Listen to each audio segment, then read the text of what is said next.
thank God. And I have $60 to my name.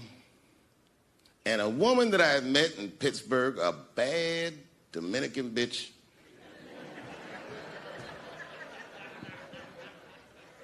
was coming to New York. She was going to spend the weekend with me. I couldn't wait for her to get there. She was coming that evening. But remember, I only had $60 for a whole weekend to entertain a bad bitch. Now I'm walking through Greenwich Village,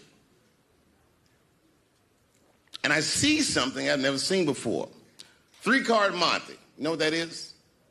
Yeah, the guy had the whole thing. The table was set up, and he had the 3 cards, and the crowd was hooting and hollering, and he was like, find the red card, find the red card, and people were playing. Sometimes they win, sometimes they lose, but it was really exciting, and I'm standing there watching it, and I noticed while I'm watching them play this game that the red card, the one you're trying to find, had just a little bend on the corner. And I'm watching it, and I'm like, yo, this guy doesn't seem to know that red card is bent. I'm going to beat this motherfucker.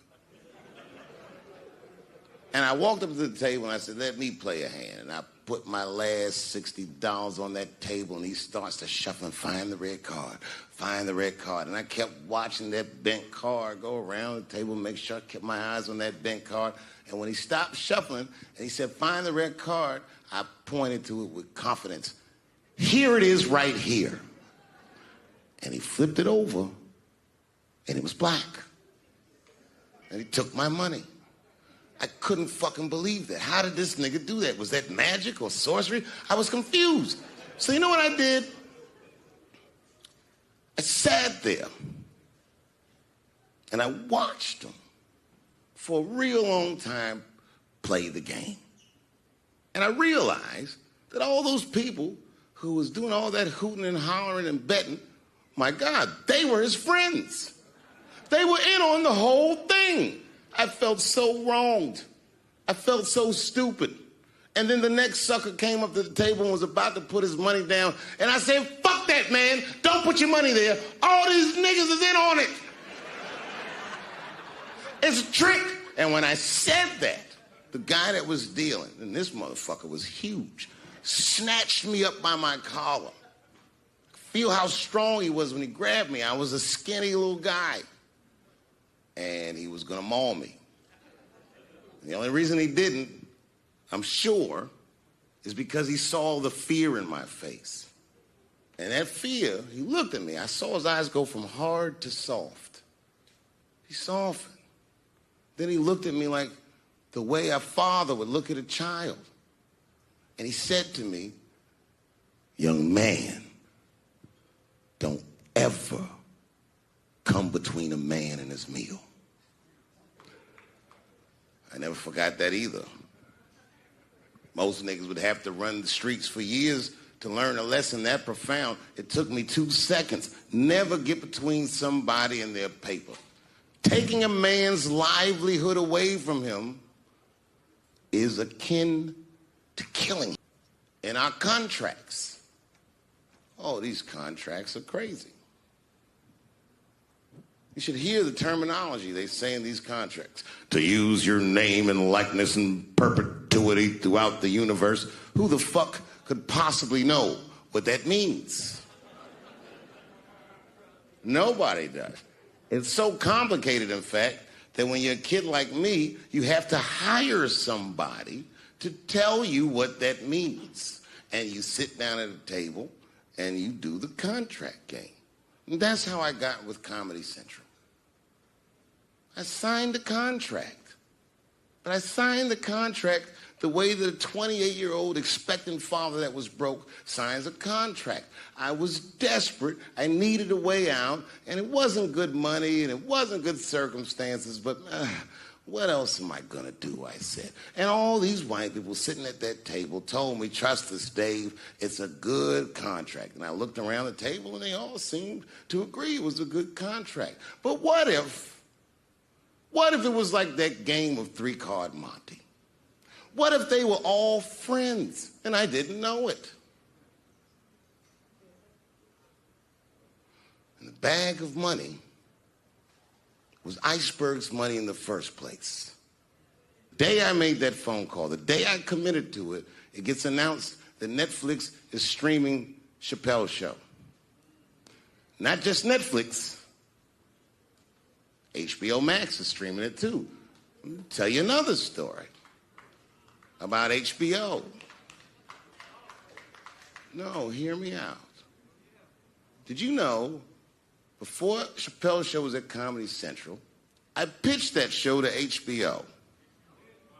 I told them what I wanted to do. Now, these are executives. All they have to do is say, yeah, we'll take it, or no, thank you, we won't. But they didn't say either of those things. They went too far. They said, literally, what do we need you for? That's what they told me, as they kicked me out of the office. What do we need you for? And here we are, all these years later, and they're streaming the very show that I was pitching to them. So I'm asking them, what do you need me for?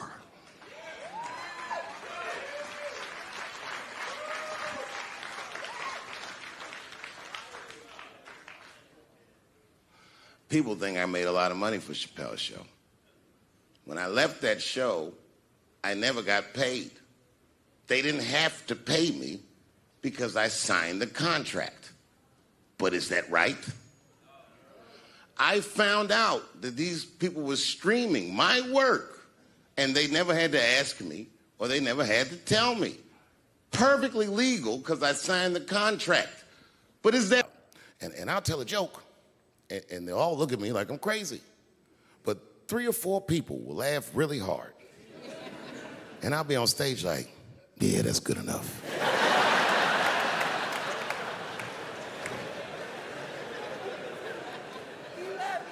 Well, this next joke is one of those jokes that...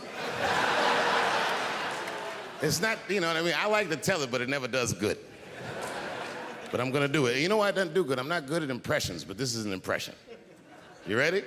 Okay. This is not gonna work. All right, this is my impression. It's my impression of the dead people on the Titanic. You didn't let me finish. This is my impression of the dead people on the Titanic as the submersible was approaching their ship.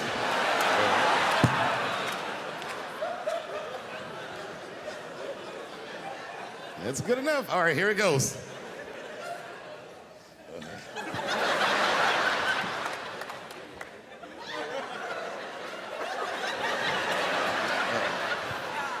I'm gonna do it. Okay, here it goes. Join us in our watery grave.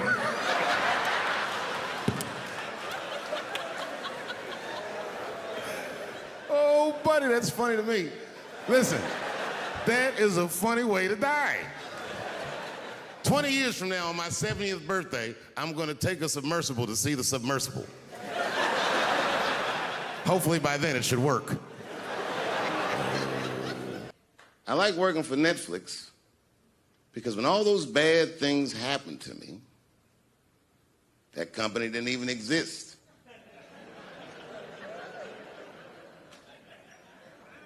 And when I found out they were streaming Chappelle's show, I was furious. How could they not know? So you know what I did? I called them and I told them that this makes me feel bad. And do you want to know what they did? They agreed that they would take it off their platform just so I could feel better.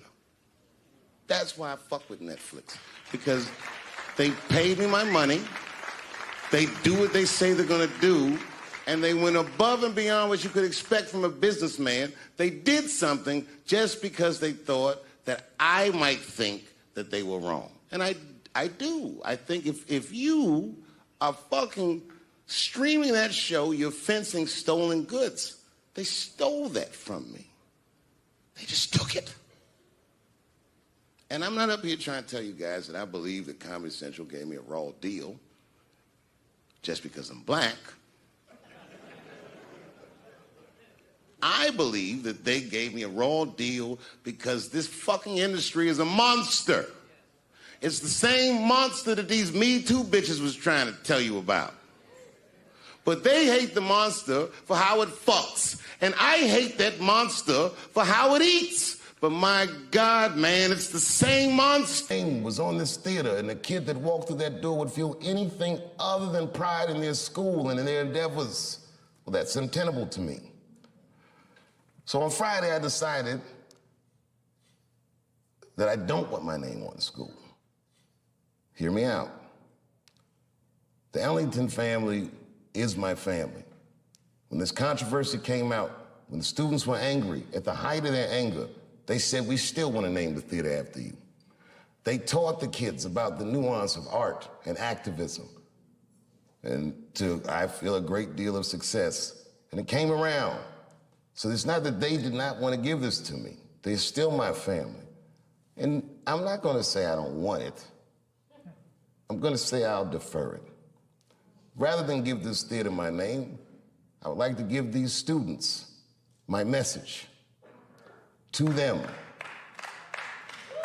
So it is with great honor that I unveil the new name of this theater, the Gerard Carmichael Theater. I'm just kidding. I'm totally joking.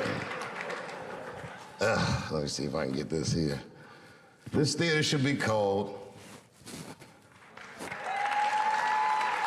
the Theater for Artistic Freedom and Expression. I want that for myself, and I want it for every student that's educated at this school. And when and if you are ever ready, you can...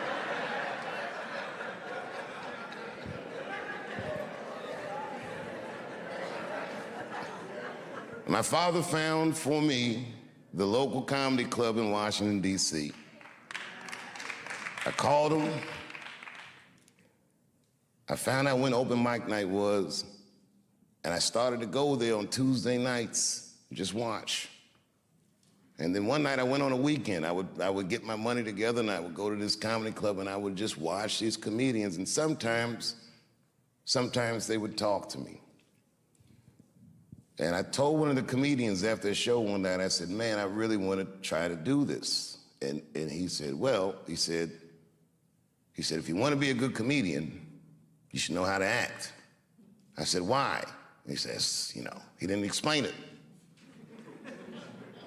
I said, okay, and I told my parents, and this is how I came to find out about Duke Ellington, my mother. She said, there's a place you can go where you can learn to act right here in Washington. It's a high school. I said, you mean I would get out of Eastern?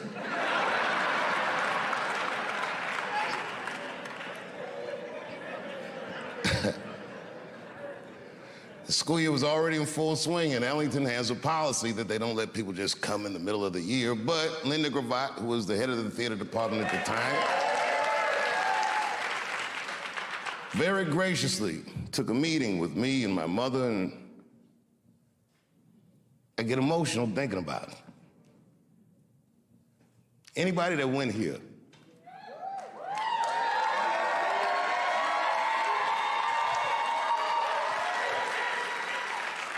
Remember what it was first like when you first walked through the door?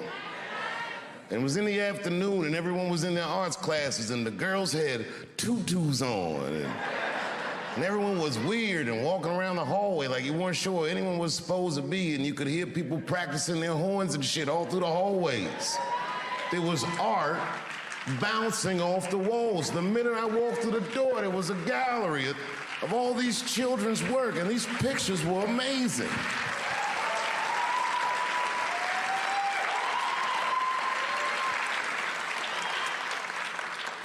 My first thought, when I walked through that door, I'm not good enough to be here, I'm sure. Miss Gravatt sat me down, she told me about the school, and you remember Miss Gravatt, she was very businesslike, but also very warm. She was intimidating, but palpably kind. She was a paradox of a human being. And she gave me a date for an audition. My mother said, okay, Dave, it's on you. Now, those of you who know me know that I didn't prepare for that audition. That audition was like a possession. It was just something that I was proud to have.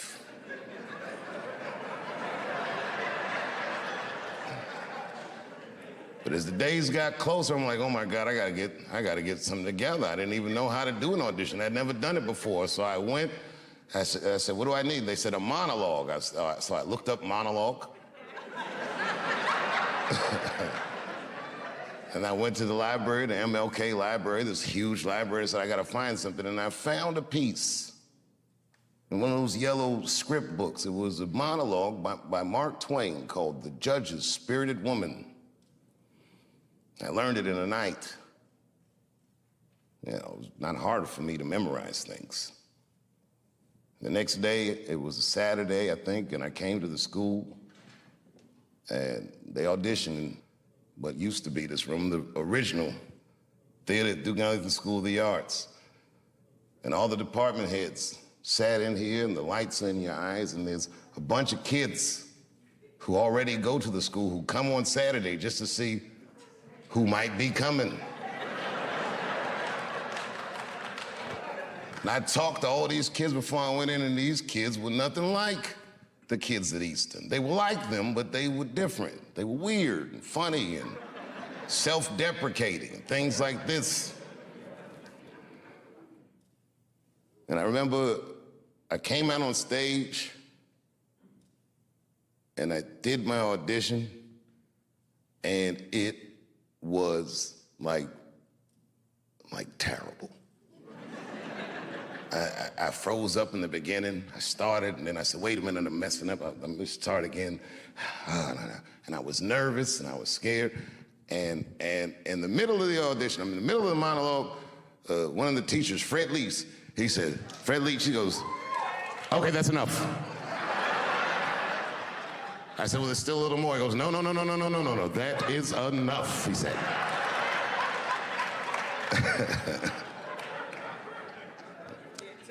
And I can't tell you, like, I was crushed. Without saying his disapproval, I knew it stunk. And I was right. When I walked in here, I knew I wasn't good enough to go to this school. And I thought to myself, fuck this school, that's stupid anyway.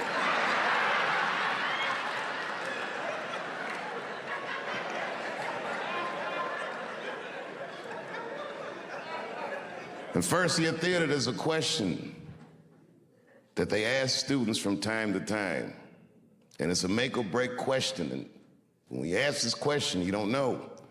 And the question is this. They say, why do you want to act? Now, if you say anything like, I want to be a star, you're not going to get in. I didn't know that. And I figured I already blew the audition, so I told him the truth. He said, why do you want to act? I don't.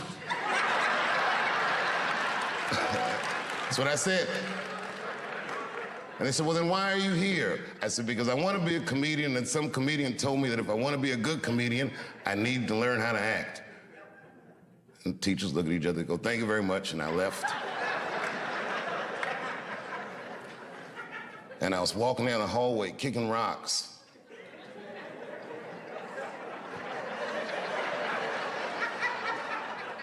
There was a kid that already went here. His name was Aiko Handy.